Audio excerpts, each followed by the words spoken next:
Now, how do we prescribe medicines in homeopathy? Of course, we look at your nature as a whole. How do you express those signs and symptoms on a personal level? So we analyze your nature, your likes, your dislikes, and everything about you. And then your dispositions, your tendencies, the underlying diseases, the history of your diseases, your family, disease dispositions and stuff like that. And then we come to a remedy which is custom crafted for you, which of course helps in uprooting the entire disease from its bud. Also, you don't have to feel bad or sad that homeopathy would just take so much time, so long. Let's go to that later on. No.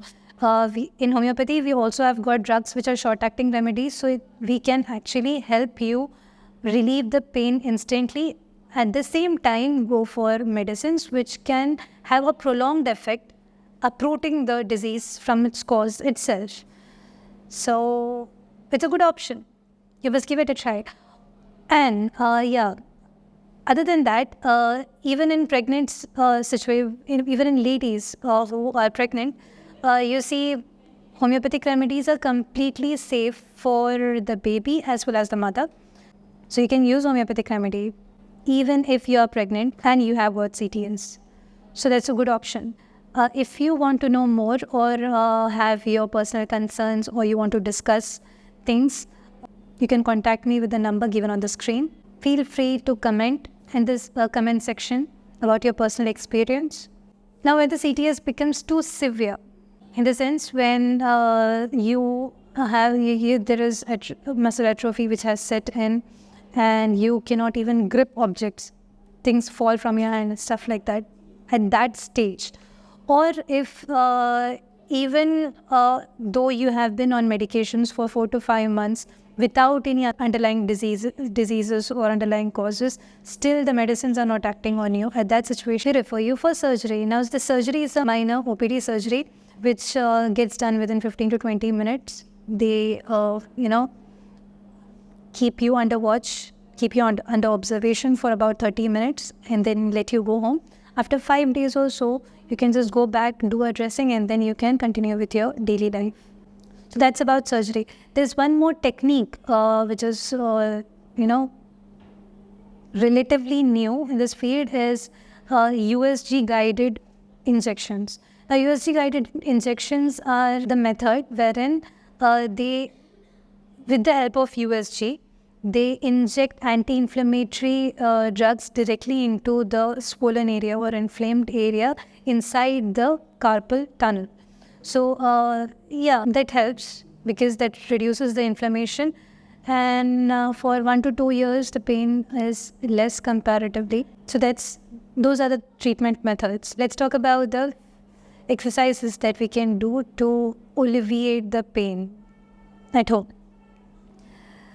For this, for the first exercise, you need to hold your hand like this, okay? And then with your other hand, with your fingers, you're supposed to stretch your fingers like this. At the beginning, if you are suffering from moderate to severe kind of CTS, chances are you won't be able to stretch your fingers too much. In that case, you can begin stretching to the point where it is bearable for you, okay? Then hold it for 5 seconds and then leave it. Okay, again, stretch for 5 seconds and then leave it. So you're supposed to go on doing that for 10 times. Okay, for the next one, you're supposed to hold your hand like this. Again, you're going to stretch your fingers like this, hold it for 5 seconds and leave it. Again, stretch, hold it for 5 seconds and leave it. These set of exercises, you're supposed to do 10 times. At least twice in a day based on your severity. If at all it is mild to moderate, you can just do it once, 10 times in a day. This set of exercises 10 times in a day and that would be okay. For the next exercise, you need to close your hand in the form of a fist and then hold it like this. Support your hand like this, okay? And move your fist slowly downwards. Hold it for 5 seconds. Then come back to original position. Then again, move it up, hold it for 5 seconds, come back to original position. Again, down, 5 seconds, original position. Up, 5 seconds, original position. So you see, in this kind of exercise, you tend to become fast. No, you're not supposed to be fast. You're supposed to feel that stretch, okay? So whenever you're holding it for 5 seconds, you're supposed to feel that stretch over your muscles, okay? And that would help in relieving or spreading out the inflammation or inflammatory fluid which is there, which is collected around the synovial sheath inside that tunnel. And due to that spread out, what would happen? There would be space which is built up inside the tunnel, and that would decrease the nerve compression. So you're supposed to do it slow. That's the long story short. Okay. For the next exercise, again, you're supposed to hold your hand in the form of a fist. Okay. And now, rather than holding this way, you're supposed to hold it this way.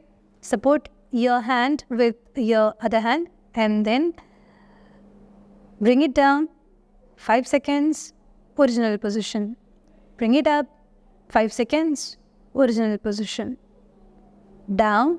5 seconds, original position. Up. 5 seconds, original position. So this exercise is called as ulnar deviation, radial deviation. Okay, this also helps in stretching your muscles or the tendons. Now comes, you're supposed to fold your hands in this way. Okay, in the namaste position, in this manner. And then you're supposed to bring it down. Bring your folded hands down. And then go to the original position. So you're supposed to hold your hands like this for 5 seconds. Original position. So when you are holding it like this, you will actually feel the stretch. You will actually feel a slight worsening of your tingling, numbness symptoms, right? But that's good. It is supposed to happen. You don't have to worry or panic about it. Again, okay. For the next exercise, you will have to be seated comfortably nearby a side table like this, okay? And then you're supposed to place your hand like this with your hand stretched downwards or, at the edge of the table, okay? Now, in this exercise, what you're supposed to do is you're supposed to work your wrist muscles or your muscles in the front of your hand against gravity. So you're actually curling up your fingers, bringing your hand up. Again, leave it to the original position. Curl your fingers slowly, bring it up. Again, curl your fingers, bring it up. So you're making your muscles, your hand muscles, to work against the gravity.